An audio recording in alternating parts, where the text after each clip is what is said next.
Secretaria de Cultura do Estado do Amazonas, é ex-diretor da Escola Superior de Advocacia do Amazonas, ESA, OAB, tem experiência na área de Direito e Comunicação, com ênfase em Direito Ambiental, Cultural e Eleitoral, e atuando principalmente no seguinte tema: bem cultural, e ele também é membro da Academia Amazonense de Letras. Com a palavra, Roberto Braga.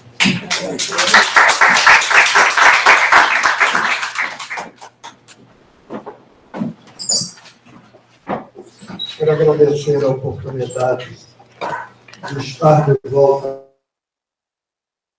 em casa. Também sou UA. Bem imenso da UA.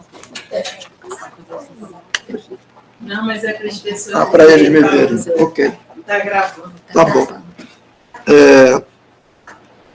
A oportunidade de estar aqui com vocês. Está empatando não, tá? Não. Pronto. O tema é, por si só, desafiador e abrangente.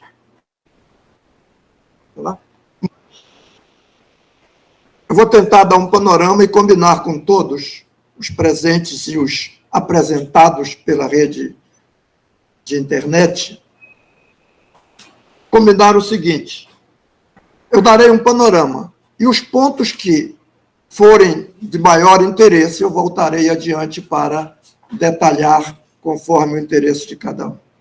Agradeço a presença das autoridades acadêmicas, de amigos e da minha amada Rosa, que sempre está ao meu lado.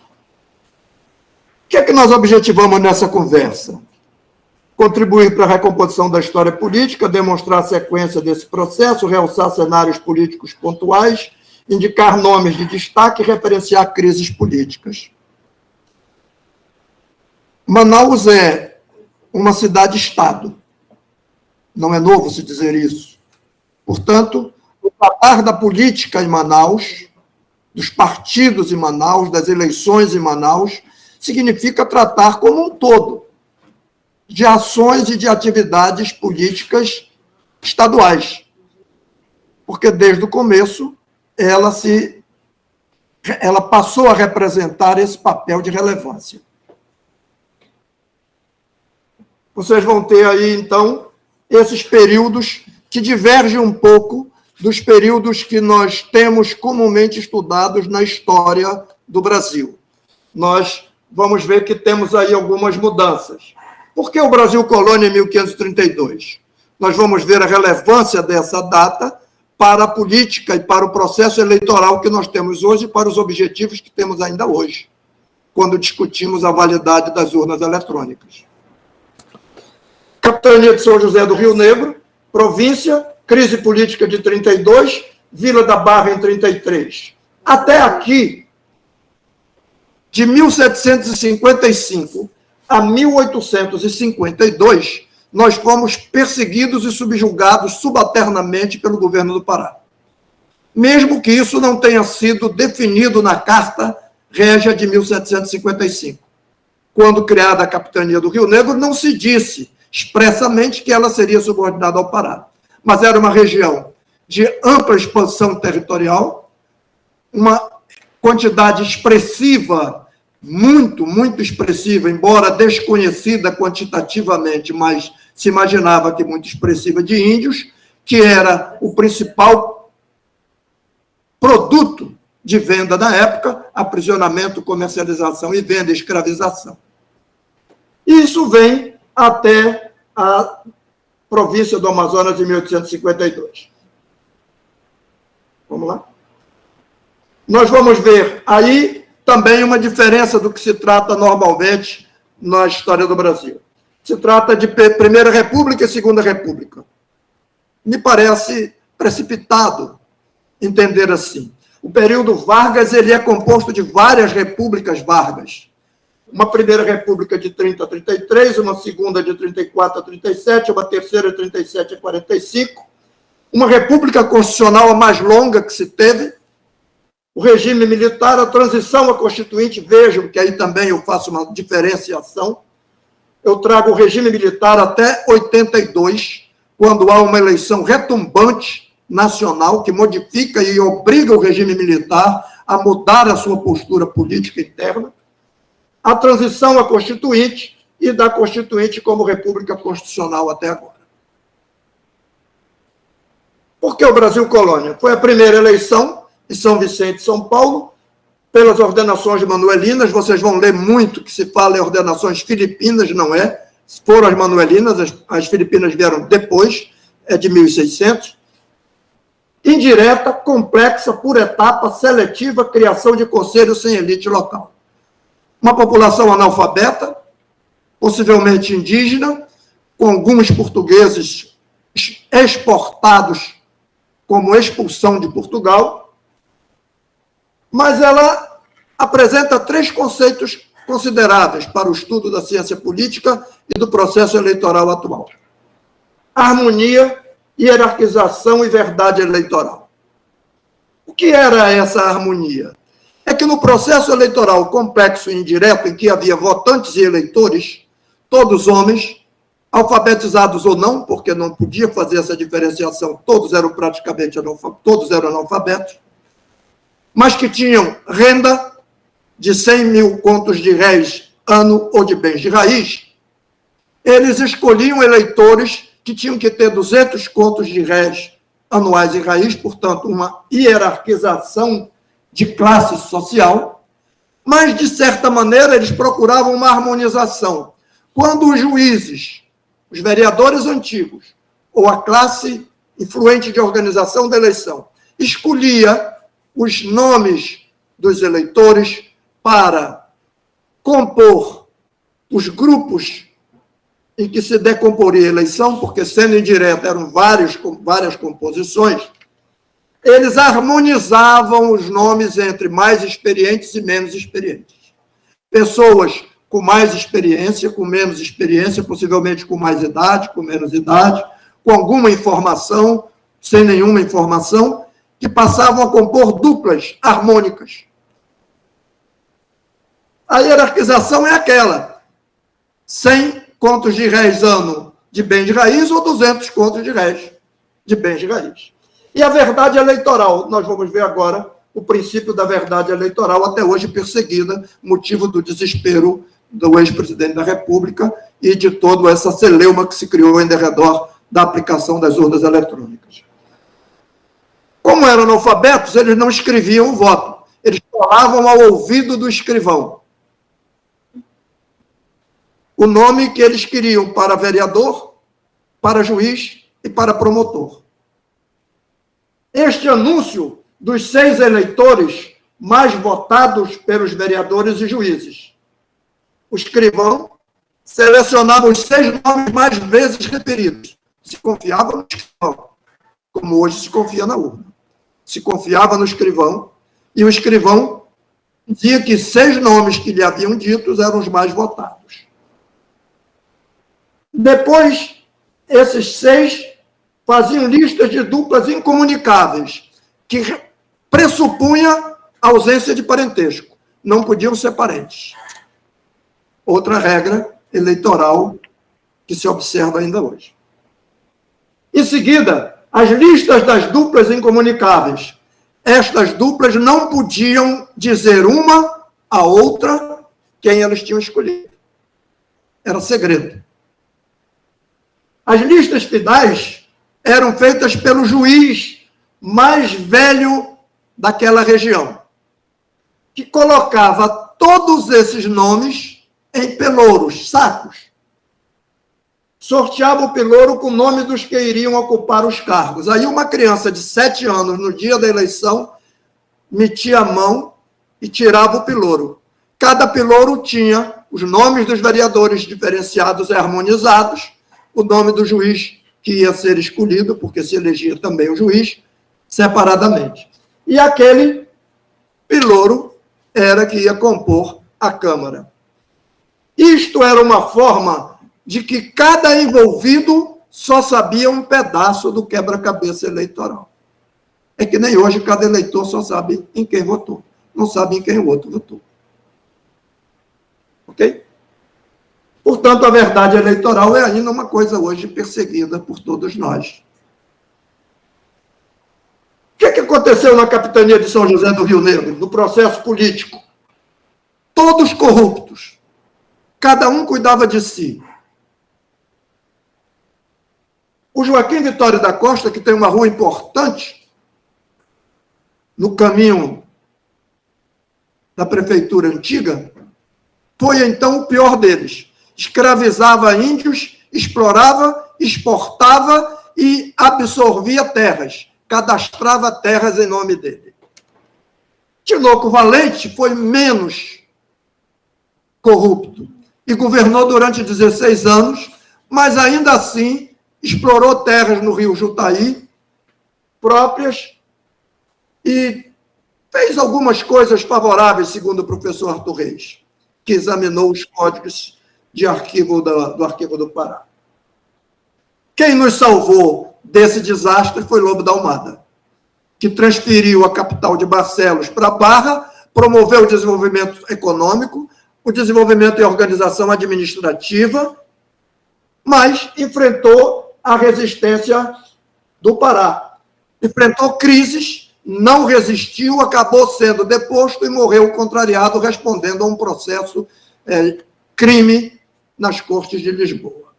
Denunciado por quem? Pelo governador do Pará, irmão do ministro da Marinha de Portugal. Essas minhas considerações sobre o Pará serão até um bom tempo insistentes, mas elas são fruto de reflexão acadêmica, não mais do que isso, nada além disso. Bom? Na província do Rio Negro, em 1821, Portugal sublevou-se no Porto. A Revolução do Porto, cortes constitucionais, nova Constituição para Portugal, exigência de que Dom João VI, que ainda não era Dom João, voltasse para Portugal, que Dom Pedro voltasse para Portugal e que abandonasse o Brasil.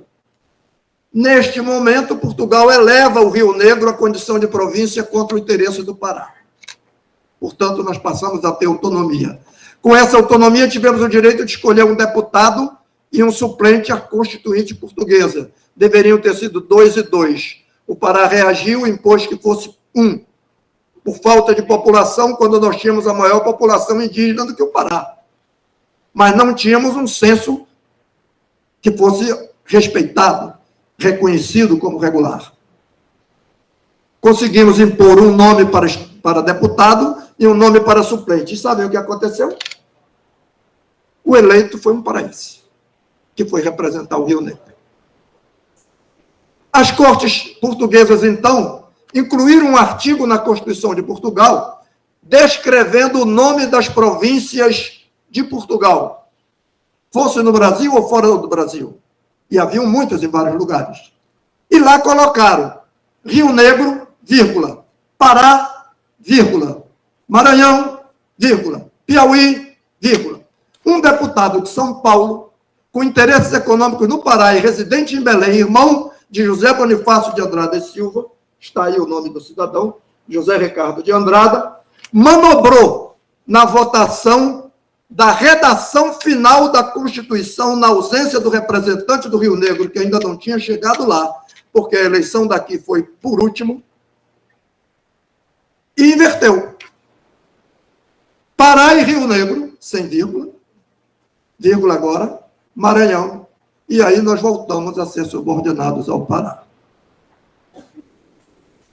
A respeito disso, meu pai contava, o bombardeio de Manaus se deu por uma vírgula. A mudança de um governador escolhido pela Revolução aqui se deu por um telex. Há aqui, portanto, mais uma demonstração dessa resistência. Em 23, embora a resistência local permanecesse, nós sofríamos o controle do Pará, e o Pará também sofria, os paraenses de Belém também sofriam, de Marajó também sofriam, o controle da correspondência e o controle de imprensa. Não circula nada, porque o Pará não queria que ninguém da região norte, do extremo, deixasse de ser vinculado a Portugal e se vinculasse ao Brasil. O Patrone, quando fez todo o movimento de 1821 no Pará, a favor da ligação do Pará com Portugal, também cuidou de conter essa circulação de jornais, panfletos, folhetos, que pudessem mobilizar a população contra. Quem eram os interessados nisso? Os proprietários de terra, a Igreja Católica e os políticos paraenses. A casta paraense. O que aconteceu aqui? Em 23, esse controle de imprensa continuava, a subordinação permanecia, e mais, como nós não tínhamos acesso à correspondência que vinha do Rio de Janeiro para a Barra, porque passava por Belém, Belém conteve a convocação de José Bonifácio para que nós fizéssemos eleição de 2 deputados à Constituinte do Brasil. Pará não fez, porque tinha interesse de continuar vinculado a Portugal, não queria se vincular ao Brasil, e impediu que o Rio Negro decidisse se queria ou não queria. O Pará soube da convocação e decidiu não aderir, não fazer a eleição. E o Rio Negro não pôde decidir porque não tomou conhecimento dessa convocação. Portanto, a eleição foi negada. Nós só fomos aderir à independência do Brasil 2 anos, 2 meses e 2 dias depois, porque o Pará decidiu aderir em 15 de agosto, numa grande revolta, numa grande confusão, que é muito bem examinada por alguns livros de escritores paraenses, como Jorge Roula. E aqui, nós fizemos tudo que devíamos fazer para termos autonomia política. Aderimos à independência, juramos a Constituição, como tínhamos jurado a Constituição portuguesa em 21, mas fomos rebaixados à condição de comarca. Tá bom. Autonomia não, mas também província não, capitania não. Então, comarca, que é um pouco acima de capitania, mas não chega a ser província. E continuamos explorados pelo governo de Belém. Em 1832, um movimento militar por melhora de soldos redundou na transformação em um movimento econômico, político, militar. Um soldado se revoltou no forte de São José da Barra do Rio Negro por melhoria de soldo, matou o comandante a baionetas e a pequena elite resolveu aproveitar o movimento e transformar um movimento de interesse econômico, político e militar contra o Pará, estabeleceu um governo independente e o Pará sufocou, inclusive, com a Igreja do Pará contra a Igreja do Rio Negro. Por que a Igreja do Pará contra a Igreja do Rio Negro? Porque a Igreja integrava o governo do Pará. Desde o comecinho da província do Grão-Pará, da província do Maranhão, do Piauí, Maranhão, Grão-Pará. E aqui, a igreja local se posicionou a favor dos revoltosos. Frei Joaquim de Santa Luzia e o Frei José dos Santos Inocentes, que, segundo um professor antigo da UFAM, não é tão inocente assim, porque dava as roupas dos leprosos para os índios vestirem. Não sei se coincide com a verdade. O que provocou isso? Uma luta armada no Porto das Lajes, onde um dia desse alguém foi lá se arvorar a pintar as inscrições rupestres para fotografar cometendo crime federal. Isso implicou da derrota do Rio Negro e a queda do governo local de 1832. Mas aqui surge uma elite autonomista.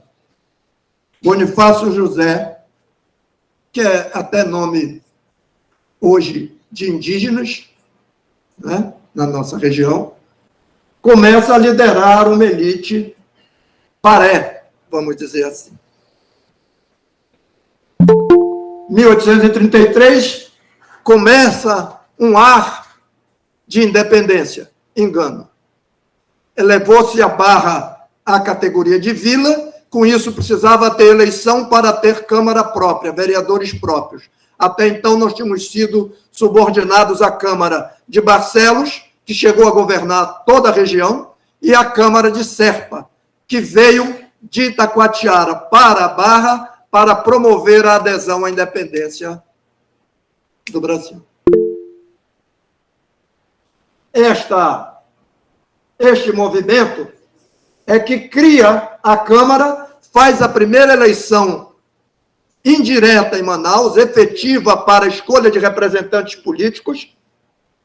Foram 45 homens os mais votados, mulher não votava nem era votada, não sei nem se considerava a sua existência como peça, como consideravam os africanos ou não. Não há nenhum estudo sobre isso, e era muito interessante se pensar um pouco nesse sentido, qual era o papel, a posição, a função, não é, das mulheres. Era cédula única, você escrevia todos os nomes dos seus candidatos, e eram 7.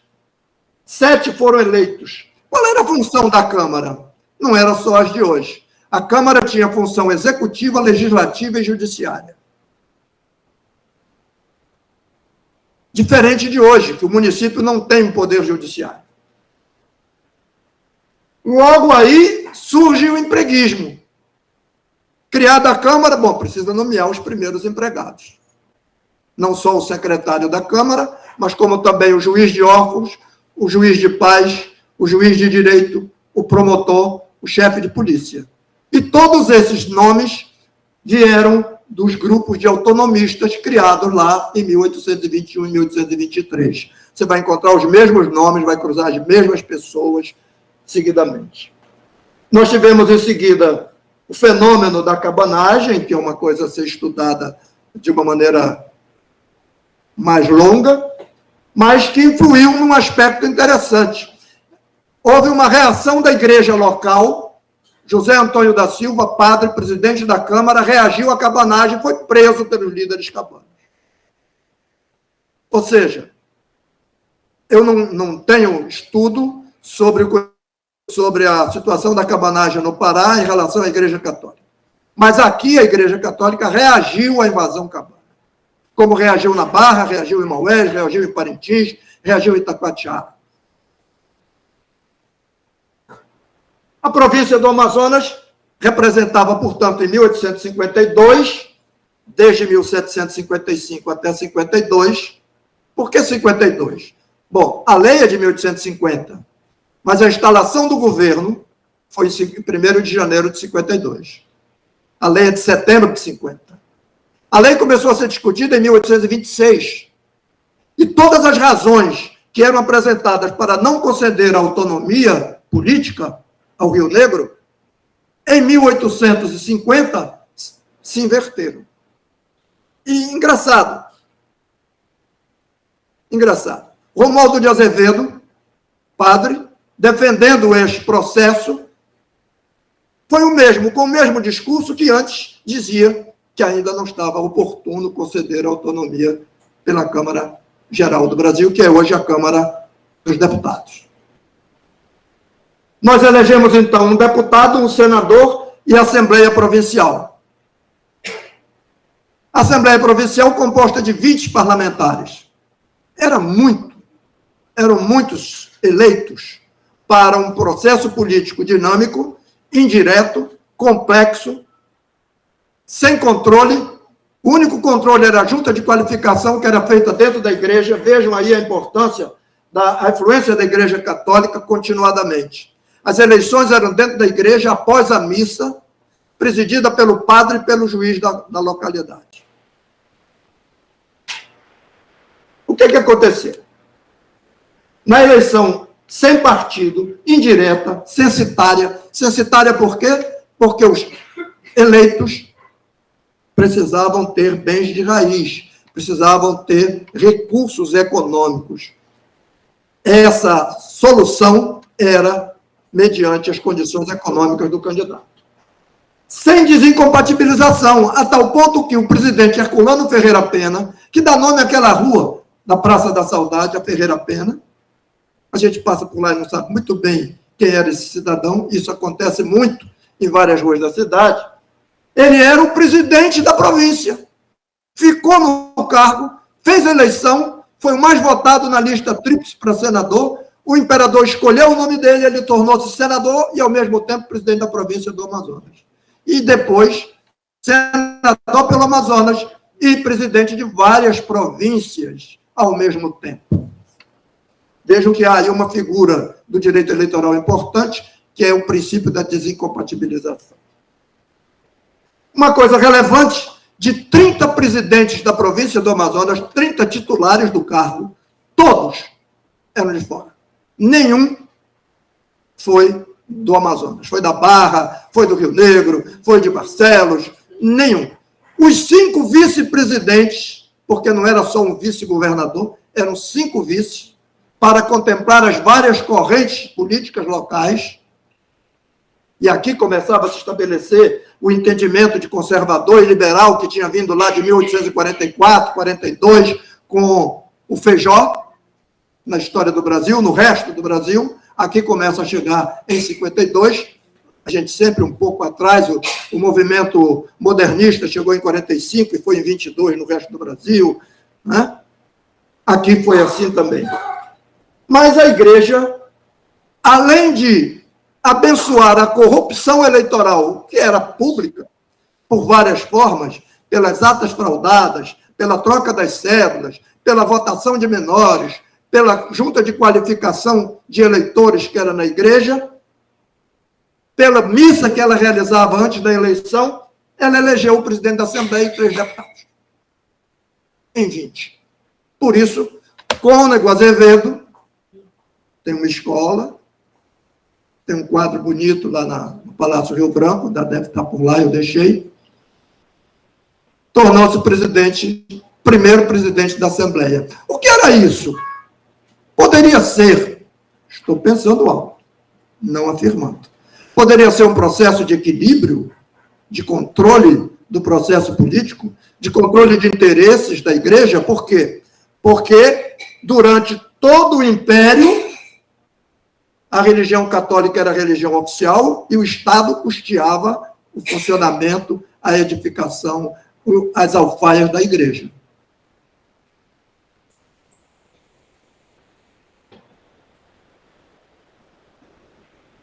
Na província do Amazonas, não há notícia de uma eleição que não tenha sido indireta, fraudada, censitária, corrupta e abençoada.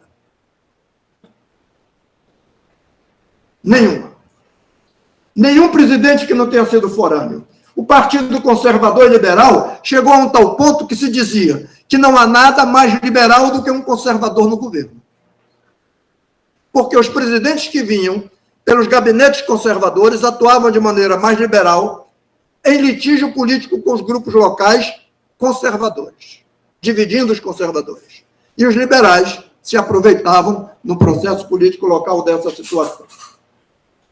A lei orçamentária era que nem recentemente aconteceu em um governo recém-passado, cabia tudo.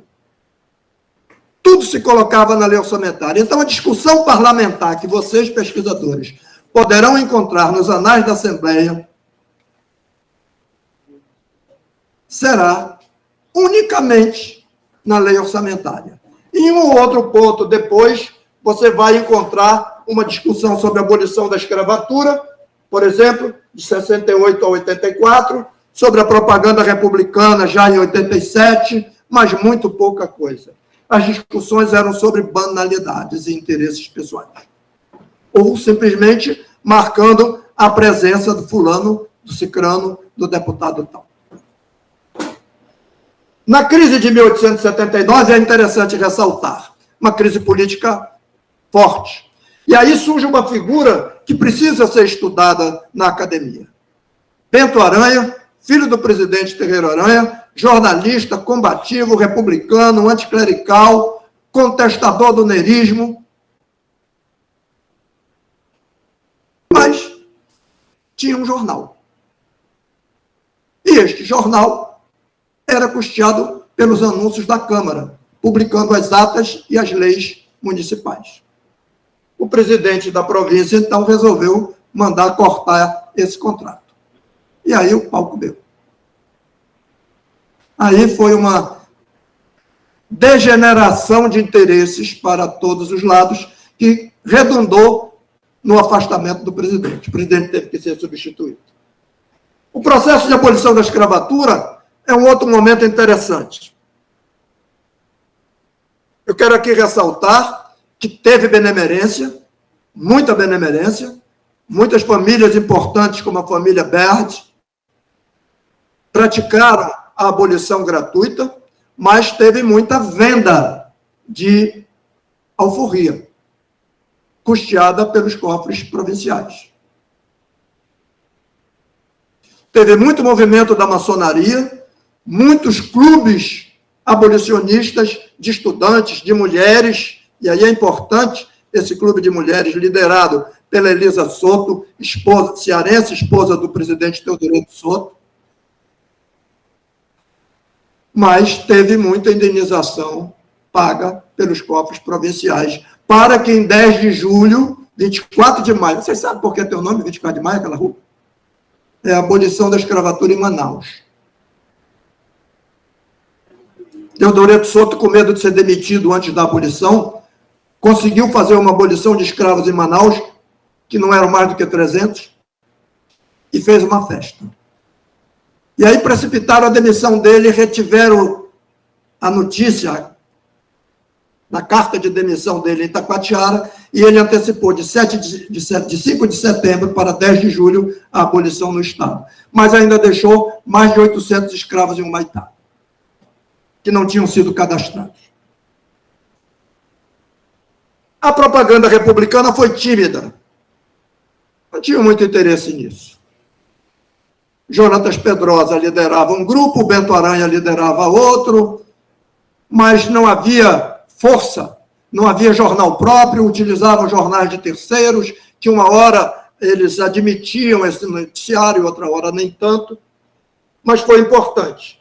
Ela, entretanto, veio explodir com a presença do Conde Day em Manaus, em julho de 1889, naquela viagem que o Silva Jardim teria vindo perseguindo até Belém, mas não veio a Manaus, fazendo o contraponto da presença do Conde Day, que pretendia fazer o terceiro reinado.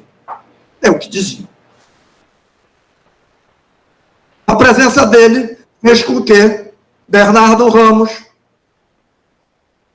e outros líderes republicanos se reunissem no Largo de São Sebastião, numa das casas do Largo de São Sebastião, vizinho ao Aristóteles Alencar, marcasse uma reunião do Clube Republicano, assinasse atas escondidas, fechasse a porta, porque as forças militares iam chegar lá para acabar a reunião deles. Mas eles fizeram um manifesto.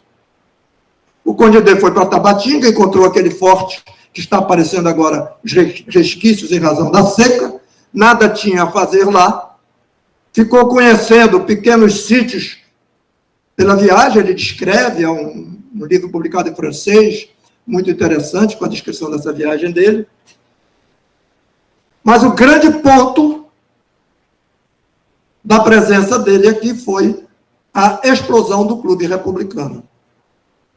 Curioso é que o ajudante de ordem dele foi Eduardo Ribeiro, que era tenente de engenheiros, vindo para cá desde 87.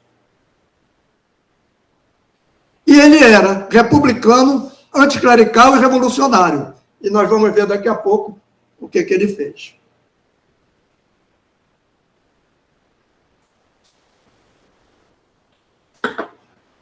Golpe de Estado no Rio de Janeiro.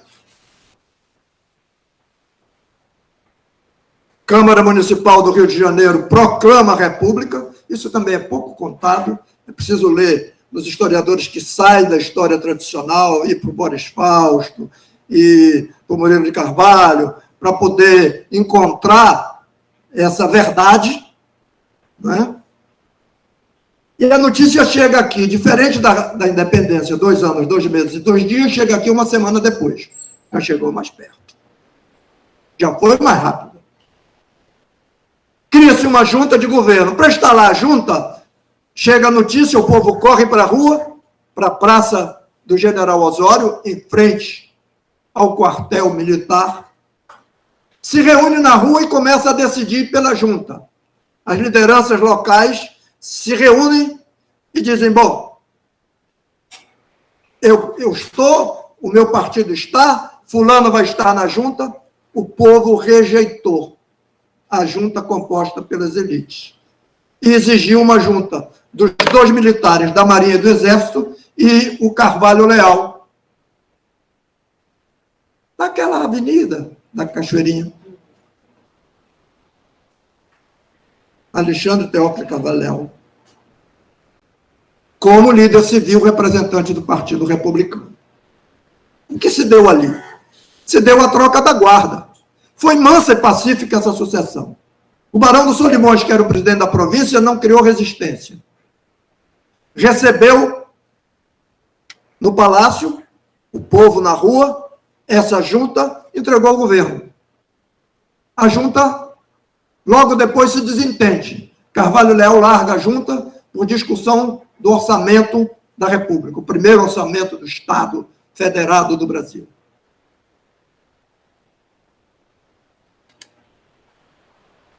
O governo federal nomeia o primeiro governador, Augusto Chimeno de Villerroy, capitão que tinha estado na Praça da República, no Largo da Aclamação, no Rio de Janeiro, ao lado de Deodoro, portanto, homem de confiança de Benjamin Constant, porque era da Escola Militar do Rio de Janeiro, onde também estivera Eduardo Ribeiro, onde também estivera Fileto Pires. Aí nós começamos a mudar das lideranças civis, de conservadores e liberais, para grupos militares independentes de partidos políticos. Villerroy chega, destitui a Câmara Municipal de Manaus e nomeia uma Câmara presidida por Leovigildo Coelho, que era o presidente da Câmara e era prefeito. Bernardo Ramos e outros nomes não republicanos históricos, mas também não representativos do período do Império. Nesse momento, ao que consta, mas não há indícios mais fortes, muito menos provas contundentes, a esposa de Villerroy adoece e ele passa aqui em torno de um ano, volta para o Rio de Janeiro para tratar da esposa. Havia uma briga surda do vice-governador. A família Moreira tinha influência. O presidente da Assembleia era Emílio Moreira, de quem se dizia, está num livro recente que vai ser lançado até agora, no próximo sábado, das oligarquias políticas no Amazonas, um pequeno artigo meu, modesto artigo, sobre as oligarquias políticas, está aí o Moreira mandando brasa, dono das eleições até aqui, na província e se senhoreando do comecinho da República. Mas essa oligarquia cai, porque Emílio morre em 1896. E o irmão Guilherme, que vinha de vice-presidente da província para vice-governador, que não estava em Manaus na presença do Chimeno, mas que era o vice do Chimeno, que se tornou vice do Eduardo Ribeiro, vice do Taumaturgo, tramou contra todos eles. E, no fim, com a morte do irmão Emílio, ele perdeu força e saiu da política. Villerroy e o chicote. Isso é só uma curiosidade da história. Encontrado no Rio de Janeiro, perguntaram a ele por que fugiu do Amazonas, se ali, aquele povo só do chicote. Ele falava naturalmente não do povo, ele falava das elites políticas, do enorme desentendimento, que ele ajudou a promover, mas, ao mesmo tempo, ajudou a impulsionar o desenvolvimento do Estado. Na medida em que ele bancou a indicação de Eduardo Ribeiro para segundo vice-governador, depois para vice-governador e depois para governador, que veio a promover a grande transformação vencido, aqui o Taumaturgo tem um erro, vencidos os motins de 1891 e 1893. A queda do Eduardo Ribeiro, a aclamação do Eduardo Ribeiro pelo povo e a criação do bairro da Praça 14 de Janeiro de 1892, a reassunção do Eduardo Ribeiro ao governo, por isso o nome do bairro, 14 de Janeiro, de pessoas pretas, de famílias pretas, na sua maioria maranhenses, que foram depois adensadas por ele, quando governador titular, para a construção do Palácio Rio Negro e de todas as obras que ele fez em Manaus. O Eduardo Ribeiro foi o grande transformador. Só se fala dele na questão da organização urbana da cidade, Teatro Amazonas, Palácio da Justiça, Palácio do Governo, Estação de Águas do Mocó, tratamento de água. Mas ele foi nas finanças, na organização do Estado, na administração, ele foi fundamental no processo de educação, quem criou a primeira escola de mulheres inválidas, desvalidas, como eles diziam, mulheres índias encontradas na rua, que foi o Instituto Benjamin Constant, que ele reformulou de Escola Elisa Souto para o Instituto Benjamin Constant, foi ele. Quem construiu as escolas padrão, delegacia padrão, vocês ouviram falar muito recentemente, os governos recentes, alguns dos quais eu tive o privilégio de participar, falavam muito em modelo de escola padrão, modelo de hospital padrão, porque isso representa economia, organização, modernização. Ele fez isso. Vejam, a sede da Academia de Letras, Ribeiro da Cunha, Euclides da Cunha, o mesmo modelo de escola. A mesma coisa ele fez nas delegacias de polícia, as delegacias de um padrão, que eram construídas, portanto, com menor custo. Mas ele também fez uma devassa no município de Manaus. Mandou apurar todos os processos de compra, de contratação, de obras e serviços realizados até então. E cometeu um pecado. No processo da sucessão dele, tem um momento histórico relevante que está aí chamado como foguetão. Quando ele promoveu a eleição do Fileto Pires Ferreira, militar, do grupo dele, indicado pelo Floriano Peixoto, que aí tem um conflito entre o grupo político de Marechal Deodoro e o grupo político de Floriano. Taumaturgo Deodoro, Eduardo Floriano. Por que Taumaturgo caiu? E caiu escorraçado, saiu daqui expulso. Tinha sido expulso do governo do Piauí há pouco tempo atrás. Cortou a língua do Almino Afonso, com navalha. No conflito de deposição dele, o Almino começou a falar perto dele, dentro do prédio da Câmara Municipal, ele puxou a navalha e cortou a língua do Almino.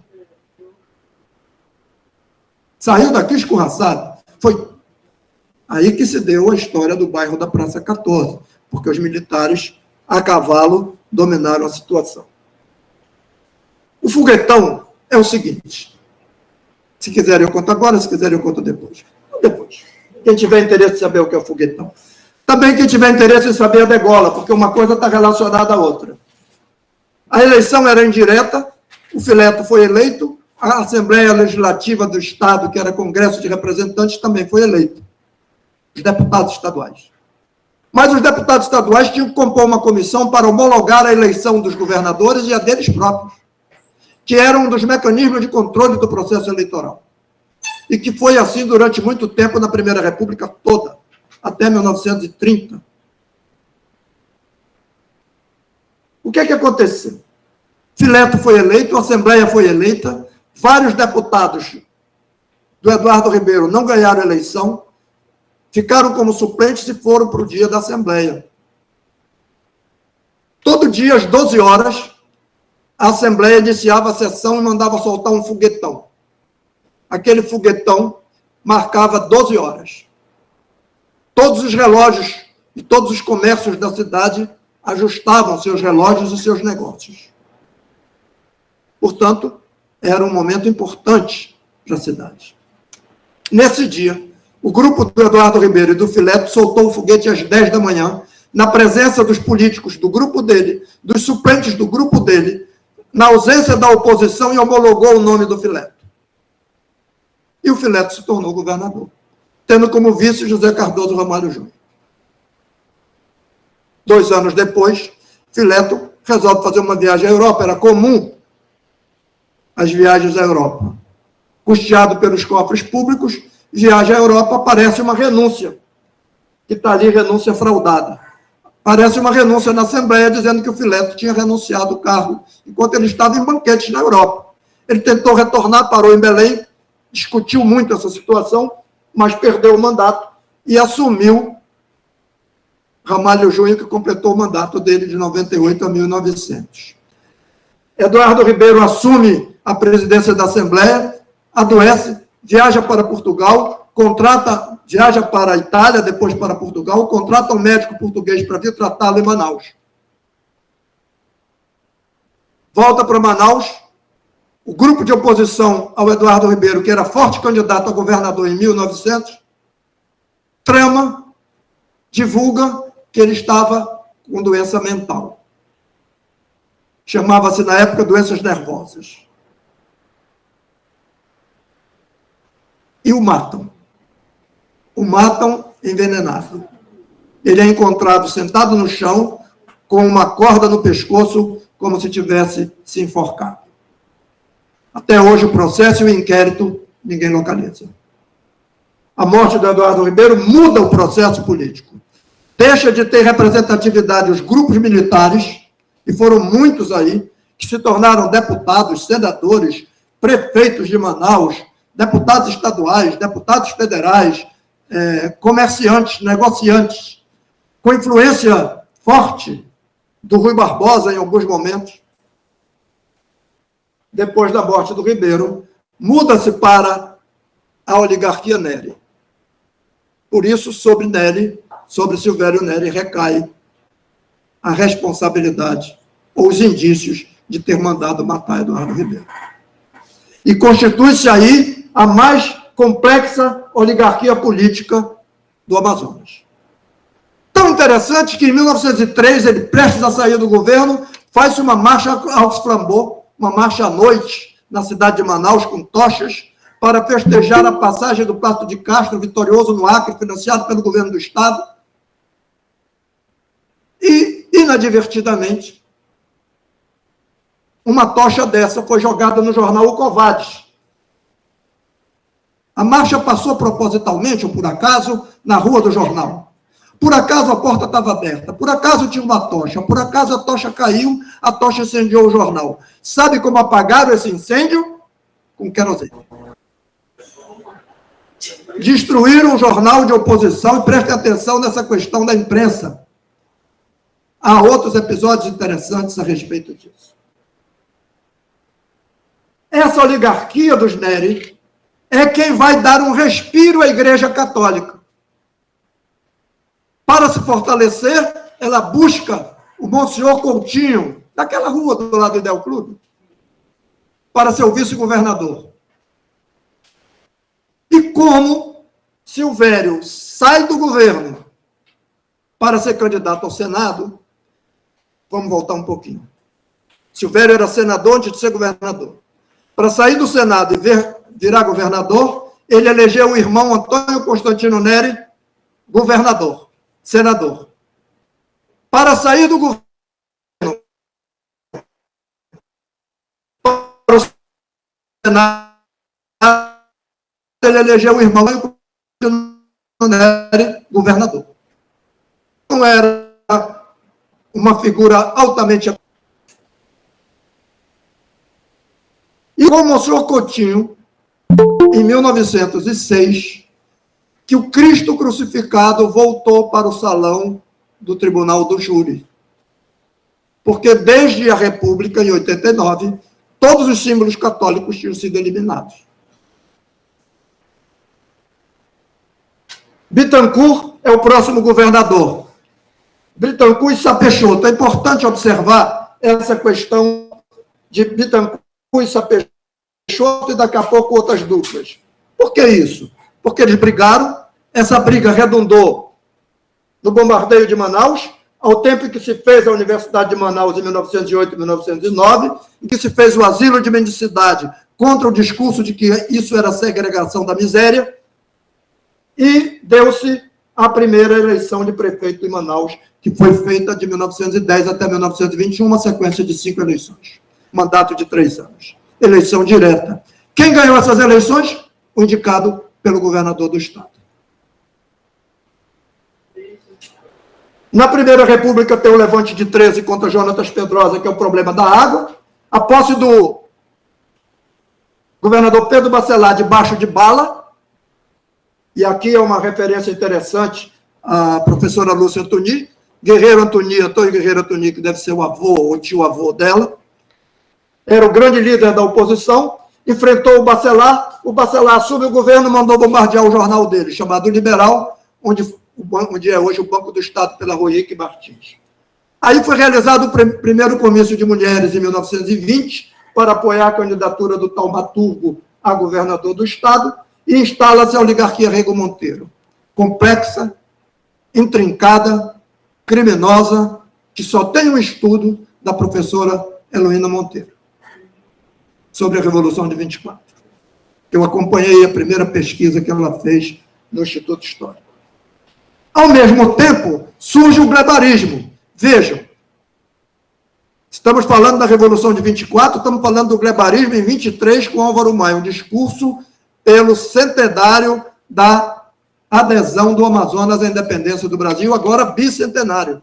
Depois da manhã, bicentenário. Dia 9. A Revolução gerou uma intervenção civil, decretada pelo presidente. Essa intervenção civil provocou um acordo. Esse acordo levou a eleições. O que aconteceu? O interventor, Alfredo Prates de Sá, mineiro, chefe de polícia de Belo Horizonte, que foi deslocado para interventor civil em Manaus, fez um acordo de todos os grupos políticos, botou todo mundo no Partido Republicano Federal e dividiu o bolo. O próximo governador é fulano, um mineiro, Efigênio Salles, grande governador. O próximo governador é Dorval Porto, que foi preterido anteriormente quando foi prefeito. Silvério volta para o Senado, você vai ser isso, você vai ser aquilo, você vai ser aquilo outro, e meu irmão vai ser deputado federal. Mas as fraudes eleitorais permitiam isso. Deu-se, então, uma revolta genasiana, muito bem contada pelo professor Mário Piranga no livro Motim Genasiano, que é antecedente à Revolução de 30. Com a Revolução de 30, houve a tomada do poder, arruaça e quebra-quebra. A cidade ficou em polvorosa. Casas incendiadas, carros incendiados, biblioteca jogada fora, revista cai lá, mais uma vez, outro órgão de comunicação incendiado, depredado e destruído. E praticamente expulsando a família Prejo de Menezes de Manaus. O período do Vargas, de 30 a 33, apesar da ditadura, da suspensão de eleições, do fechamento do Legislativo, da intervenção federal, de prefeito nomeado, há aqui uma curiosidade. O prefeito Marciano Armon, nomeado por Álvaro Maia para a prefeitura, Álvaro era o interventor, como não tinha Câmara Municipal, ele foi para a Praça da Saudade, reuniu o povo e leu o relatório dele, prestando contas diretamente à população. Isso é um fato único. Em seguida, tem o caso Álvaro Maia e o caso Eneida. Também precisa ser estudado. Não há nenhum estudo acadêmico a respeito dessa situação. Eneida foi uma moça, trabalhadora de uma farmácia, que teria sido deflorada por um estrangeiro. Deflorada pelo estrangeiro, o estrangeiro foi preso. A população reclamou no Palácio do Governo, o Tribunal de Justiça soltou o preso. A população pressionou o interventor Álvaro Maia, que jovem, antes dos 30 anos, aposentou 3 desembargadores, que votaram pela soltura do criminoso. Aspas na palavra. Perdeu o cargo de interventor. Por que perdeu? Porque aqui havia se invertido todo o controle dos grupos de elite. A elite agora era da maçonaria. O poder influente era da maçonaria e os 3 desembargadores eram figuras de proa da maçonaria. Eu penso que estou dando pistas com a história para pesquisas. Claro que essas pistas precisam ser apuradas, precisam ser avançadas, e eu me coloco à disposição para contribuir nisso. Saído Álvaro, a discussão começou quem vai sucedê-lo, e a solução veio por um oficial da Marinha, competente, Antônio Rogério Coimbra, que tinha sido revolucionário no Pará em 30, um homem comedido, educado e generoso, dizia-se. Encolhido, não participava de festa, de evento, de banquete, o palácio tinha agenda para receber o povo, mas não tinha festa. Porque na festa de 24, de 23, feita pelo governador Rego Monteiro, a esposa mandou que a polícia, a cavalo, expulsasse o povo que estava na frente do palácio assistindo à festa. ele apresentou ao presidente Vargas um plano de soerguimento econômico do Amazonas. E nunca teve resposta a esse plano, pediu demissão. E não voltou a Manaus nem para passar o cargo. O cargo foi passado pelo secretário-geral, que era o vice-governador, Valdemar Pedrosa. O que havia nesse processo? A Revolução de 32 de São Paulo, que iniciou porque os paulistas queriam um interventor paulista e o Getúlio não nomeava interventor paulista. Iniciou porque Júlio Prestes teria ganho a eleição e a Revolução tirou o cargo de Júlio Prestes e deu para o gaúcho Getúlio Vargas. Pressionou para que se fizesse uma nova Constituição. Getúlio atendeu, convocou uma Constituição, provocou no Amazonas uma sucessão de interventor, estabeleceu um controle de trabalhadores e das eleições através dos sindicatos e das associações de classe, e veio para cá um cidadão que ganhou o apelido de Seu Duro, Nelson de Mello, que foi favorável às letras, à cultura e à educação. Comprou o Museu Rondon para o Instituto Histórico, deu a sede para a Academia de Letras, modernizou a imprensa oficial, mas interviu na política de maneira indireta, através do seu sobrinho, secretário-geral do governo, portanto, vice-governador, que impediu que os trabalhadores organizados do Partido Trabalhista Amazonense ganhassem a eleição. 34 a 37, novos partidos, sindicatos, Partido Trabalhista Amazonense. Até o fim do ano deve sair um livro meu de quase 600 páginas sobre esse partido, com documentos originais, telegramas, atas, cartas, que é muito interessante, porque mostra a organização de política de trabalhadores, cria a justiça eleitoral, implanta o Código Eleitoral, surge o voto feminino, nem tanto como se pensa. O Jairo vai vir aqui, é interessante conversarem com ele sobre essa questão do voto feminino em 32, se foi pleno ou não foi pleno. Fez uma Constituinte Federal e uma estadual, a Constituinte fez eleição direta e indireta, fez eleição municipal, criou-se uma bancada sindical, uma excrescência. Vocês lembram do senador Biônico? Getúlio criou o deputado sindical, que era um grupo de deputados para equilibrar o poder de Getúlio frente ao poder do povo.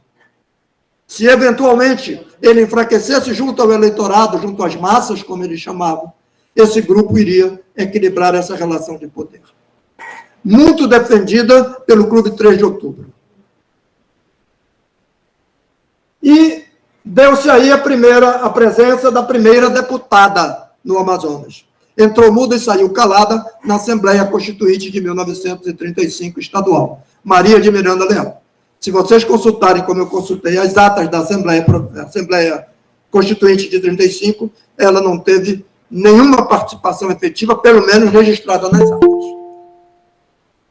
E ressurge a figura de Ribeiro Júnior, que tinha aparecido com a Revolução de 24, sumido de Manaus, e foi restabelecido pelo Partido Trabalhista Amazonense como candidato a deputado federal, eleito, perdeu o mandato. Se tiver alguém de Porto Velho aí, vamos estudar isso, influência da Estrada de Ferro Madeira Mamoré e do capitão Aloísio, que era o representante da Estrada de Ferro, do governo na Estrada de Ferro Madeira Mamoré, que conseguiu que todas as urnas, todos os votos, fossem contra o Partido Trabalhista. Não teve um voto. É que nem uma eleição de Tefé, muitos anos depois, em 300 eleitores, 300 deles votaram no mesmo candidato. Isso não é difícil? Poderia ser, mas o problema era que, naquela altura, o eleitor tinha que escrever o nome do candidato na chapa. E o eleitor de Tefé escreveu corretamente o nome do candidato, todos eles. O nome era muito fácil: Franklin Washington, Stefano de Almeida e Stefano. O nome completo, Serrano Hernando. E ele foi deputado.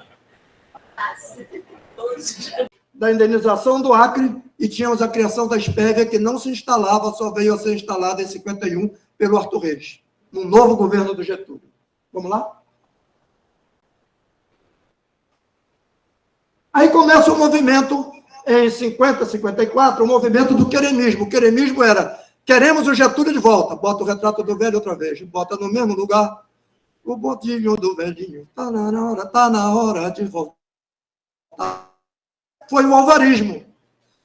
Não chegou a ter o peso e a expressão do queremismo, mas se chegou a tratar isso como alvarismo, o retorno do Álvaro, porque o Álvaro tinha saído em 47, 45 e tornou-se deputado, mas queriam que ele voltasse para o governo. Eleições diretas, recomposição do PSD, o partido do Álvaro, o partido do Getúlio.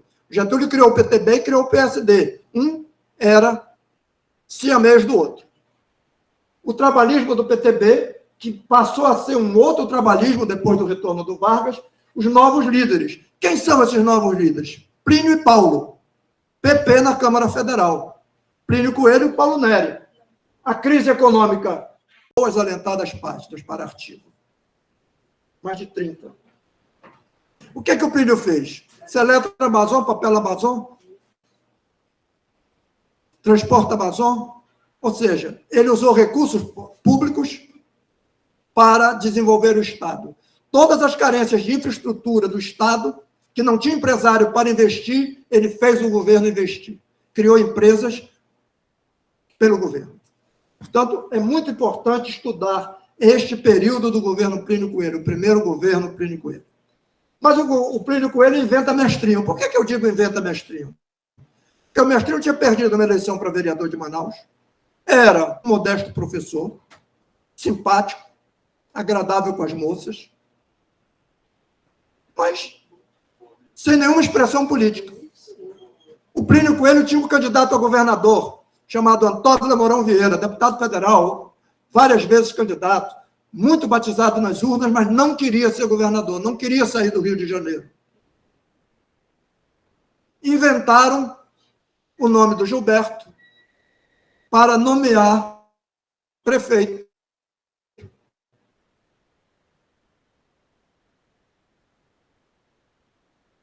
O Plínio nomeou o Gilberto prefeito de Manaus, tirou os tênis, fez uma boa maquiagem, plantou as árvores da Getúlio Vargas, que até hoje estão aí, colocou parquinho infantil em bairros da cidade, fez um trabalho voltado para as crianças, que sempre foi a marca do gilbertismo, e colocou a primeira mulher e única como prefeita.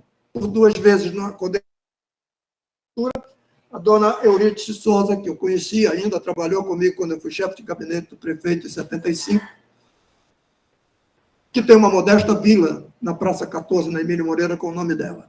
Foi a primeira e única mulher prefeita de Manaus. E aí surge o que se cognominou chamar de plinismo e gilbertismo, por enquanto juntos, até a bomba da crítica. Mais uma vez, o bombardeio da crítica, uma bomba que explodiu no jornal A Crítica. Plínio acompanhou Lott, Gilberto acompanhou Jânio. Jânio ganhou a eleição e renunciou. A eleição municipal era nesse período, 1962. Plínio e Gilberto rompem. O Plínio tinha uma sala de assessor do governador do Palácio Rio Negro do lado da sala do Gilberto. O Gilberto mandou desmontar a sala. Quando o Plínio chegou, não tinha mais a sala. Brigaram, sangraram na imprensa, Gazeta e Trabalhista, boas pesquisas de imprensa para se acompanhar esse período, sangraram muito, teve de tudo, de nome de cima para baixo, valeu tudo, mas o Gilberto lança um candidato a prefeito, Josué Cláudio de Souza, deputado estadual, radialista mais ouvido da cidade, tal como aconteceu com o filho depois, durante muitos anos. E o Plínio se lança candidato a prefeito e perde para o Josué. A derrota na eleição municipal, a derrota do Ganso. Gilberto, então, continua procurando um sucessor para ele. Longe de Plínio, querendo um sucessor. Procura Paulo Nery. Marca um encontro organizado pelo irmão do Paulo, Guilherme Nery. Se encontra na entrada da BR-17, onde hoje é uma loja de carro que sobe para o São Jorge. Gilberto, isso aqui é a margem da história. Gilberto do carro descoberto, Plínio desce do jipe do Guilherme, passa para o carro do Gilberto, senta numa coisa agoniado, o Gilberto pede desculpa, levanta aí, Paulo, levanta aí, Paulo. Tirou, era uma metralhadora, botou no banco de trás e começaram a conversar de política. Não queria pacificação. Chamou o concorrente opositor e ele sentou numa metralhadora.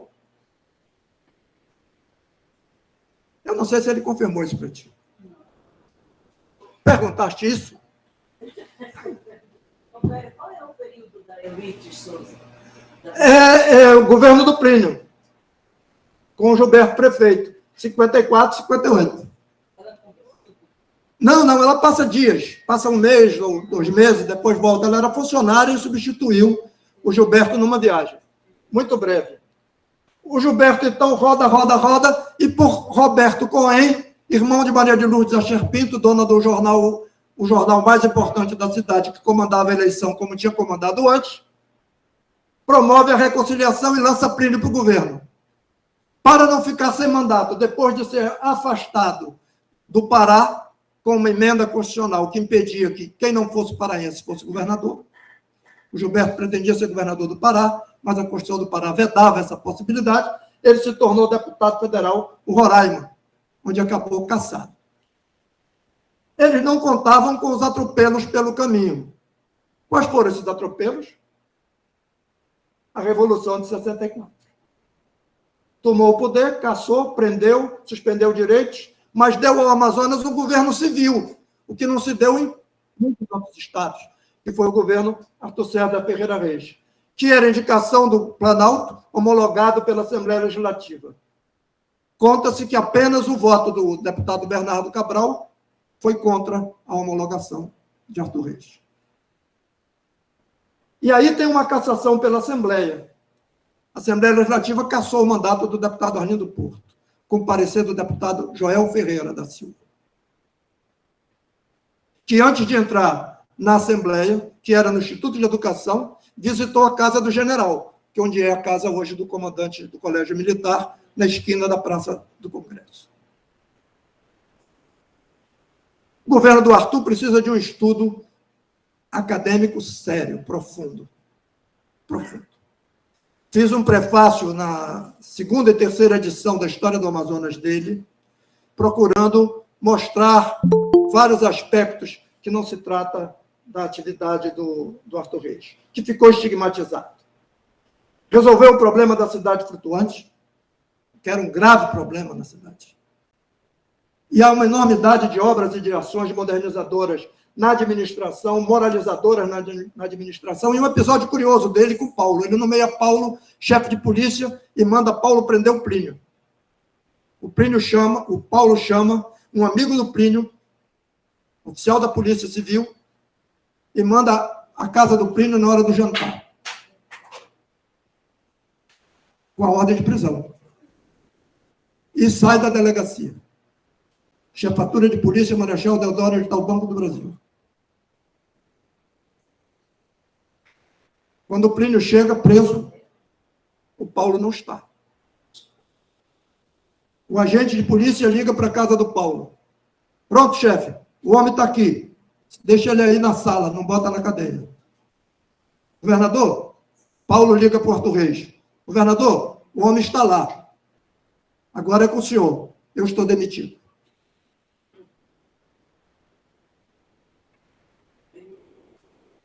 Não quis confrontar o antigo algoz. Não quis ser algoz do seu algoz político. Há muitas histórias para contar. E aí, tem um período interessante. Josué Cláudio de Souza era prefeito eleito, foi levado a renunciar.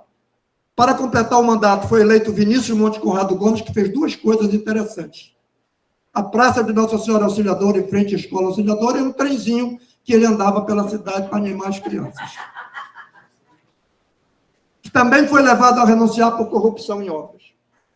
E o Paulo Neri, que era vereador de Manaus eleito, foi nomeado prefeito, porque deixou de haver eleições para prefeito. Voltou a ser prefeito nomeado. E volta à cena. E administra crises internas. Arthur Reis entra no Instituto de Educação, e eu assisti. Aluno do Instituto de Educação, piruando as reuniões da Assembleia Legislativa, presidida por Rui Araújo. Um dia de manhã entra Arthur Reis, apressado. O jeito dele era sempre apressado. Entrega alguma coisa na mão do presidente, ninguém sabe o que é, o presidente olha, bota no bolso, ele vai embora. Eu soube disso muito tempo depois do que se tratava, contado por Paulo Neri. Era a exoneração dele. Ele estava renunciando ao governo. Pela briga com um general que não tinha batido continência para ele, ele era a maior autoridade no Estado, o general tinha que bater continência para ele. Sabe como ele continuou no governo? Paulo Neri, Crisólogo Gastão de Oliveira e Rui Araújo foram ao palácio. Em Palavra Negra, o Arthur disse, fico, se o Castelo... Ligaram para o Castelo, contaram a crise, o Castelo apelou, o Arthur disse, então tira o general daqui. E o Castelo tirou. As crises internas foram inúmeras. E aí tem um momento interessante, que vai se repetir, que vai se mostrar por que, adiante, essa dupla Gilberto e Vivaldo Frota era umbilical. Vivaldo parecia com Gilberto, usava o mesmo óculos, tinha a mesma careca, a mesma calvície. Em plena Revolução, o general Bezerra Mamed caçava o Gilberto por onde pudesse para prendê-lo. O Vivaldo deu a carteira de identidade dele para o Gilberto, e o Gilberto passou a se chamar Vivaldo Frota. Ou seja, fugindo do carteira do outro, que era muito parecido, né? Vocês sabiam disso? Contado para mim pelo Vivaldo Frota.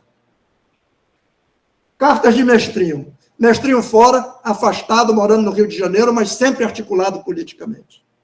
Candidato ao Senado, Álvaro Maia. Mestrinho distribui cartas a todos os seus amigos pedindo voto para Álvaro Maia. E elege Álvaro Maia, senador da República. Partidos que não eram partidos, eram comandados pelo Planalto, Arena e MDB, MDB resistindo, uma mescla de todas as tendências ideológicas da época, e o Arthur Reis, enamorado do jornalista Andrade Neto, dono do jornal A Notícia, figura singular, deputado estadual, elegante, bom orador, bom administrador, rico, com um sogro rico, Félix Fink, tudo para ser candidato na associação do Dr. Arthur. Era o nome consagrado. Como precisava da homologação da Assembleia, e ele era deputado, tudo ia transitar bem. Mas ele cometeu uma gafe. Casado, namorou escondido com a filha do Arthur. O secretário particular do Arthur descobriu e formou o Arthur foi a Ponta Negra, encontrou o casal, voltou e destruiu a casa do Andrade Neto no bairro de Adrianópolis. E o Andrade Neto perdeu a chance de ser governador do Estado. Por uma namorada. Só um instante. Aí tem também a arquitetura amazônica, e nós estamos numa dela. Numa prova dela. Foi Arthur que trouxe o arquiteto Severiano Mário Porto para Manaus, para modernizar a arquitetura regional, para promover um novo desenho na arquitetura regional. Foi Arthur que iniciou a retomada da Zona Franca de Manaus, e não se fala nisso, porque ela vem de 67, mas ela é de 55, com Juscelino, e aqui eu vou revelar um fato, que é também pode ser objeto de pesquisa curiosa. Francisco Pereira da Silva, deputado pelo Amazonas, era o relator da construção de Brasília. A autorização da Câmara Federal para a construção de Brasília. Dá o parecer favorável ao Juscelino para a construção de Brasília. E depois recebe de presente a criação do Porto Livre de Manaus, projeto dele. Não se fala nisso quando se fala na história da Zona Franca. A Universidade do Amazonas, esta, é Arthur. Projeto de um Arthur, instalação de outro Arthur. Projeto do Arthur Virgílio Filho, criação do Arthur Reis. Aí nesse período, surge o senador Pororoca, Evandro Carreira, um fenômeno eleitoral. Tinha perdido para vereador de Manaus e ganhou para o Senado da República, por uma questão que eu assisti. Fizemos o discurso do Flávio Brito para ele ler na TV Educativa. O Flávio leu o discurso, eu e Leopoldo Pérez fizemos. O Flávio leu o discurso, guardou o papel, quando acabou de ler o discurso na televisão, disse, pô, mas agora eu quero falar direto para o candidato, porque ele não sabe nem quem é a mãe dele. Pronto, perdeu a eleição.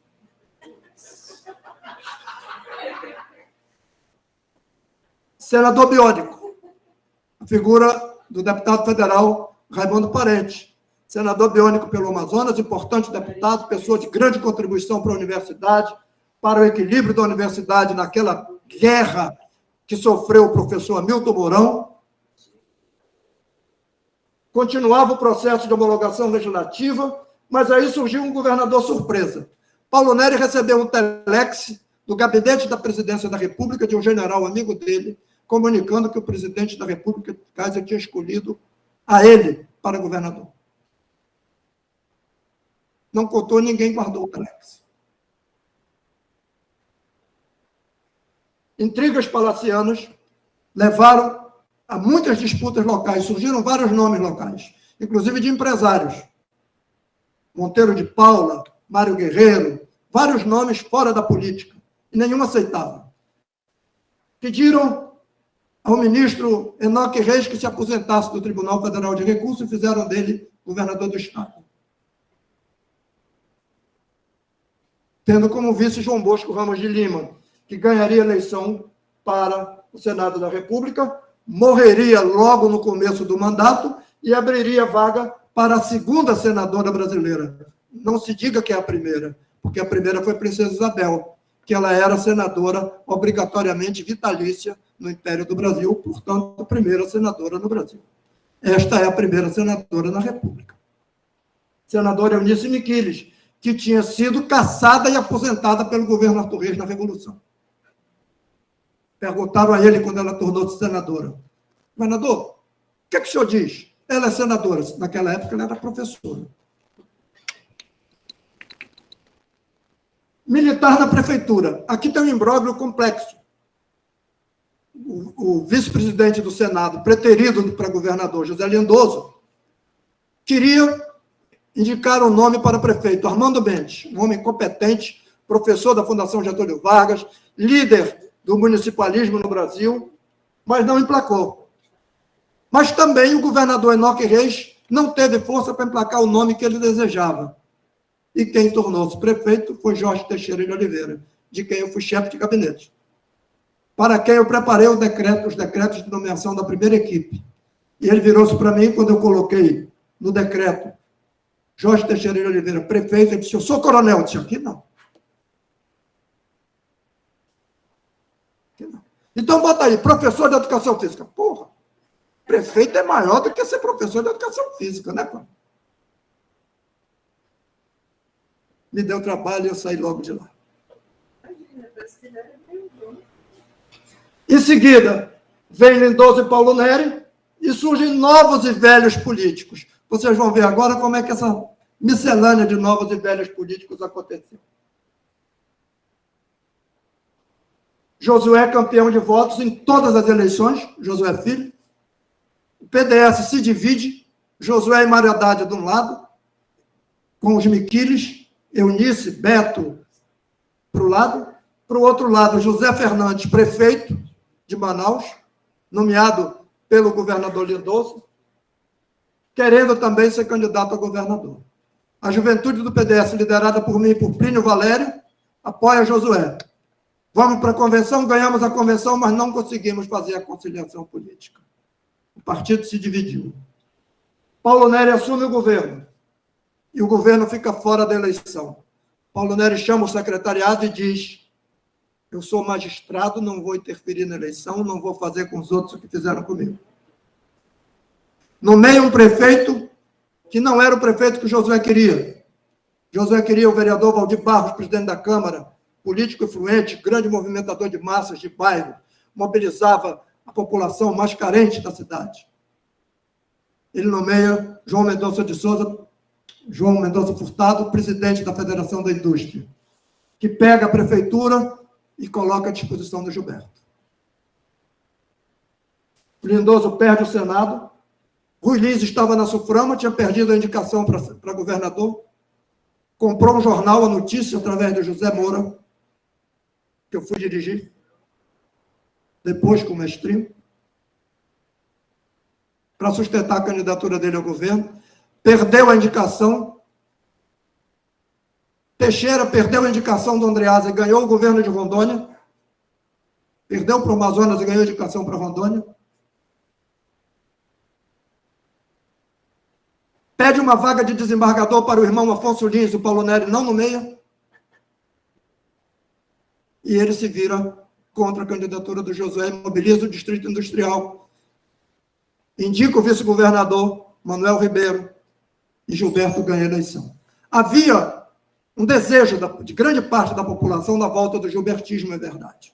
Mas essa conjuntura toda dentro do PDS, antiga arena, do grupo que estava no poder, do grupo que vinha no governo, que tinha uma máquina, possivelmente, para uso eleitoral, não foi usada. E facilitou, pelo menos, o resultado da eleição para o Gilberto. A Assembleia foi de oposição ao regime militar, já aí, em 1982, e aparece uma figura interessante logo em seguida. Eleição de 82, o Gilberto ganha e promete 20 anos. Já vão para 40. No meia, Amazonino Mendes, prefeito. A Assembleia reage. Deputada Bete Aziz, presidente da Assembleia, era contra a indicação. Nessa eleição, foi uma eleição geral. Governador, deputado, senador, deputado estadual e vereador de Manaus. Aparece Eduardo Braga como vereador de Manaus, faz uma passeata de enterro do governador Gilberto Mestrinho, é atraído pelo amazonino e começa a se tornar mais acessível ao governo Gilberto Mestrinho. A guerra da sucessão de Mestrinho se estabelece. O vice Manuel Ribeiro lança campanha, publica outdoor, controla o Banco do Estado, pressiona os devedores do banco que eram do Josué, amigos do Josué, liquida empresários, como fez com Max Teixeira. Promove uma guerra de sucessão intensa. O Gilberto concilia. Abre-se a eleição para prefeito, o Gilberto conduz Manuel Ribeiro para a prefeitura. Amazonino apoia a candidatura do Manuel, Manuel ganha a eleição, Dona Mini Dal perde a eleição, Botinelli perde a eleição, começam a haver forças dissonantes de esquerda mais extremada, PT, PCdoB, e o amazonino enfrenta do governo Arthur Virgílio e Marcos Barros. A apuração dessa eleição, primeira vez que eu advoguei numa eleição, primeira vez que tivemos advogados na eleição. A apuração de cédulas de papel, escola técnica, Bete Aziz comandando a apuração dela. Tem alguém lá atrás balançando a cabeça, parece que estava lá naquele dia. Lembrou agora. O Exército tomando conta da eleição e da apuração. Eu procuro entrar, sou barrado por iniciativa do Arthur Neto e da Bete Aziz. Porque, como advogado e safo politicamente, e amazonino, não dava para facilitar. Impetro habeas corpus, desembargador Neusimar Pinheiro, presidente do Tribunal Eleitoral, me concede ordem de habeas corpus, eu vou entrar, não consigo entrar. Represento contra o juiz Manuel Glacimar, que depois se tornou desembargador. Consigo entrar, Bete Aziz manda apagar a luz da escola técnica. Acabou a apuração. Suspende a apuração para o dia seguinte.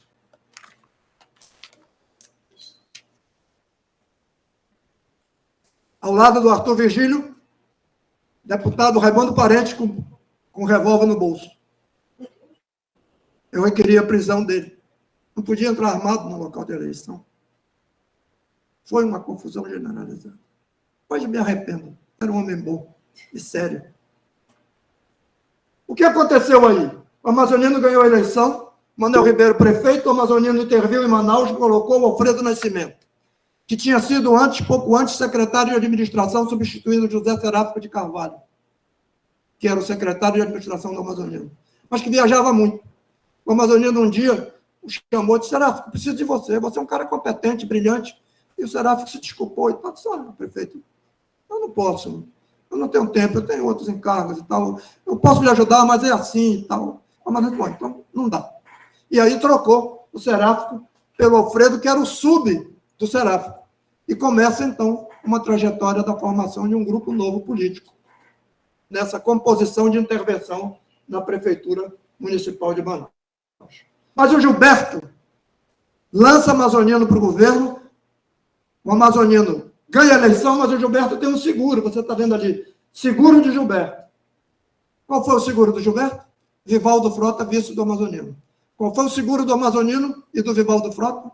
Robério, chefe do gabinete do Vivaldo, vizinho criado junto com os filhos dele, amigo do Amazonino, colega da Tarsila, para não deixar os dois brigarem. No dia que eu saí candidato a vereador e ganhei a eleição, de brigar. Amazonino prefeito, governador, e aparece uma figura. Gilberto Miranda Batista, senador suplente do Amazonino, ganha a vaga de senador. Por que o Amazonino voltou de senador para prefeito? Porque o Amazonino não estava bem acomodado do Senado. Ele era um homem de operação, de administração. Embora fosse um grande orador, um grande tribuno, falava muito bem, muito inteligente, muito habilidoso politicamente. Mas ele era o homem do fazer. E também porque corria o risco de ser alijado do processo político. Ele teria 8 anos de Senado para voltar para o Executivo, a fila ia andar. A fila ia andar. Então, ele veio para prefeito, trazendo o Eduardo como vice, depois de anunciar que seria o Ézio Ferreira, o seu candidato a vice. Acabou sendo o Eduardo. Saiu para governador, ganhou a eleição, deixou o Eduardo como prefeito, trouxe o Alfredo Nascimento para vice e elegeu o Alfredo e Omar na prefeitura e foi reeleito. Aqui é um fato interessante. Eu coloco ali elo rompido, porque aqui o Eduardo rompeu com o Amazonino rompeu com o Eduardo. Curioso, o Eduardo mostrou para o Amazonino uma estátua do índio Juricaba. Olhe para a minha mão. A estátua seria no encontro das águas e ia girar. Olhe para a minha mão, porque só deu sorte para o Márcio Souza.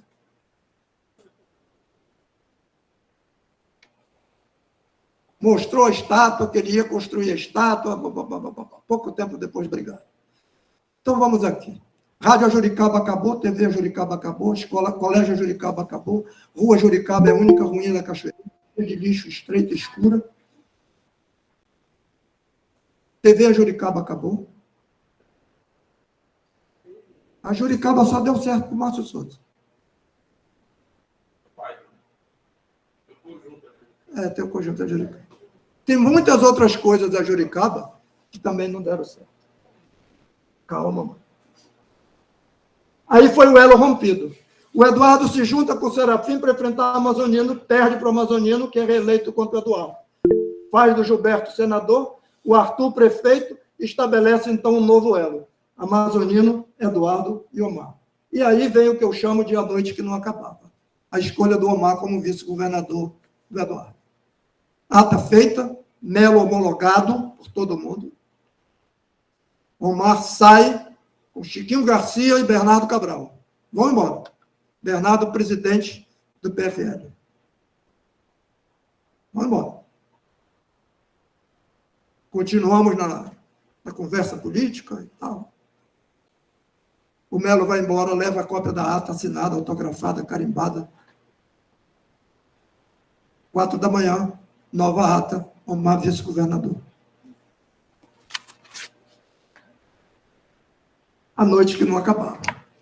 Foi uma noite de altas negociações políticas, de muitos interesses políticos em jogo, que redundou na formação desse novo elo, Eduardo Braga, candidato a governador, depois de vai e vem, tal qual aconteceu com Plínio e Gilberto. Vejam as coincidências da estratégia montada pelos políticos. O Novo Amazonino, o EA, é a grande obra, inclusive o curso de Ciências Políticas para o interior.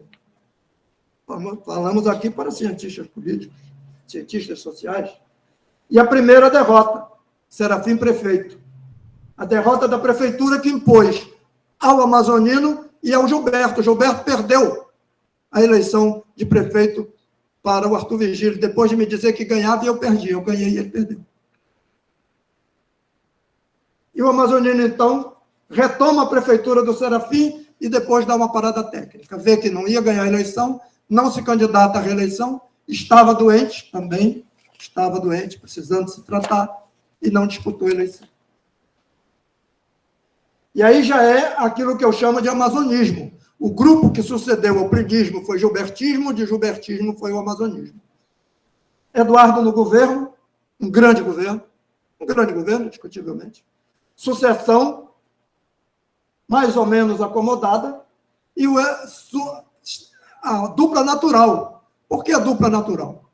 O Melo, deputado estadual, secretário de governo do Eduardo, trabalhou intensamente no interior, prestou inúmeros serviços na estrutura da administração, experiente, ex-secretário de Educação, ex-deputado federal, portanto, tinha lastro eleitoral, era natural que fosse o indicado pelo Eduardo para vice. O Eduardo indica o Eduardo para vice, apoia a candidatura do Omar, retarda a decisão de renunciar ao governo para ser candidato ao Senado, ganha o Senado de maneira esmagadora, reconhecendo o grande trabalho que ele fez, e o Arthur prefeito, eleito e reeleito. Por circunstâncias da criatura e do criador, Eduardo confronta com Melo, Melo ganha, ascende ao governo e tem uma queda inesperada e imediata.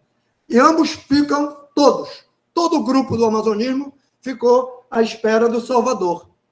O que era o Salvador? Eu visitava o amazonino regularmente, como amigo da família. Certo dia encontrei-o na rede, onde ele gostava de ficar debaixo das árvores, com o iPad na mão. Sempre lendo, sempre pesquisando, sempre se atualizando. E aí, amazonino, tudo bem? Disse, tudo bem, vão vir aqui. Quem? Todo mundo. Como? Para quê? Quem? Fazer o quê? Vão vir aqui me chamar. A cassação do Melo é inevitável. Se é verdade, tudo que está organizado politicamente, e se é verdade o que se diz administrativamente, é inevitável a cassação. E é inevitável que venham aqui me chamar. A conciliação sou eu. E você vai ser não sei o quê, no fim não fui nada. Graças a Deus. E o que se deu aí, então? Foram buscar o Salvador.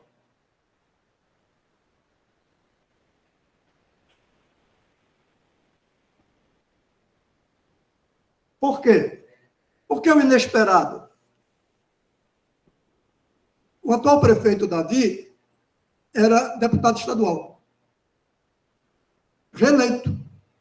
Deputado estadual reeleito por uma estrutura política religiosa, por uma estrutura política administrativa e por um ato contínuo de simplicidade. Era um rapaz simples. Ele tinha sido motorista do governador Eduardo, tinha sido motorista da Secretaria de Ação Social, ascendeu naturalmente, foi vendo aquela convivência política. Habilidoso, bom orador, bom pregador, né? Virou deputado. Reeleito deputado, pretendeu uma vaga no Tribunal de Contas. Começou a se articular para ter uma vaga no... Ninguém sabe disso. Começou a se articular para ter uma vaga no Tribunal de Contas e tinha simpatias para isso. Pela sua forma afável. Josué Neto, presidente da Assembleia, podendo ser reeleito, recebe um apelo do governador Melo para abrir mão da reeleição dele à presidência. Abre mão, elege um Davi presidente. Davi se torna presidente da Assembleia. Josué, presidente da Comissão de Constituição e Justiça. Para que o governador Melo pudesse cumprir um compromisso político anterior. Com Mário de Mello, secretário do governo no Amazonas há mais de 30 anos em Brasília, um homem que prestou inúmeros serviços importantes ao nosso Estado, na defesa da Zona Franca, nas relações políticas, nas relações pessoais, uma figura muito simpática em Brasília, muito bem relacionada, que pretendia essa posição. O governador nomeia Mário Mello. E o Davi assume a presidência da Assembleia. O Melo é cassado, o Davi se torna governador. Por 5 meses e dias. E se projeta. Teve oportunidade e se projetou. Em seguida, acontece aquilo que o amazoniano havia dito. Omar, Arthur, todos procuram o amazoniano para ser o candidato a governador. E ele sai da rede para o Palácio do Governo. Um ano e pouco depois, sofre nova derrota, adoentado, enfrenta a eleição, enfrenta a onda Bolsonaro, perde a eleição para o furacão de votos. Furacão de votos que eu chamo é o governador Wilson Lima. Inesperadamente. Radialista, homem de televisão, com bom espaço popular diário, boa audiência, penetração na base da população, a população cansada do caciquismo que vinha se repetindo historicamente entre o mesmo grupo político, reage e vota em Wilson Lima maciçamente. Não só na onda do Bolsonaro, mas na credibilidade da manifestação do jornalista, tal como aconteceu com Fábio Lucena, que se tornou o defensor da população mais carente num discurso político de imprensa. Vereador que virou senador, os dois únicos que conseguiram esse feito, ele e Jefferson Pérez. Ele vai para a prefeitura, amazoniano vai para a prefeitura. Disputa e perde para o Davi. Vai para o governo, disputa e perde. Os novos e velhos atores assistem o adeus do amazoniano juntos, no sepultamento do amazoniano. E todos renderam homenagem a ele.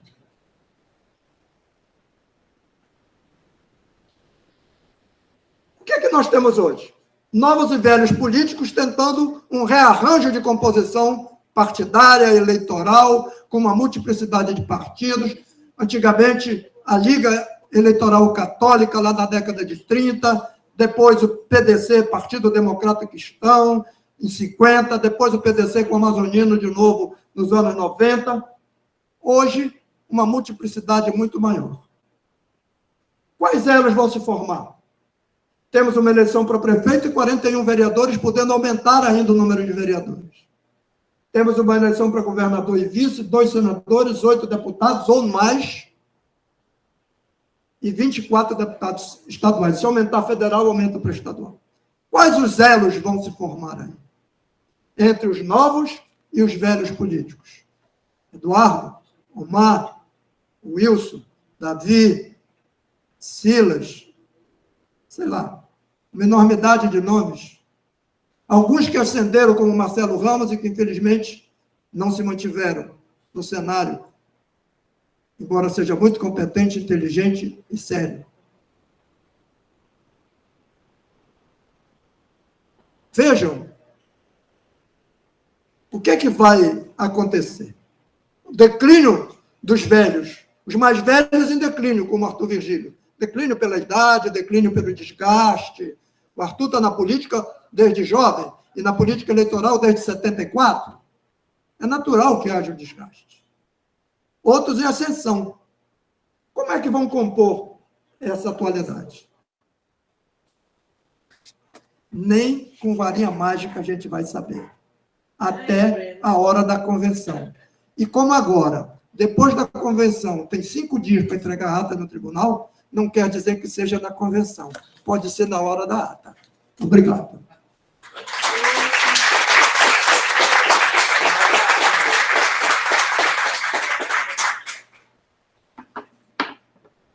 Alguém quer fazer uma pergunta? Ou está todo mundo dando graças a Deus? São 12h30. Eu acho que nós temos a próxima palestra.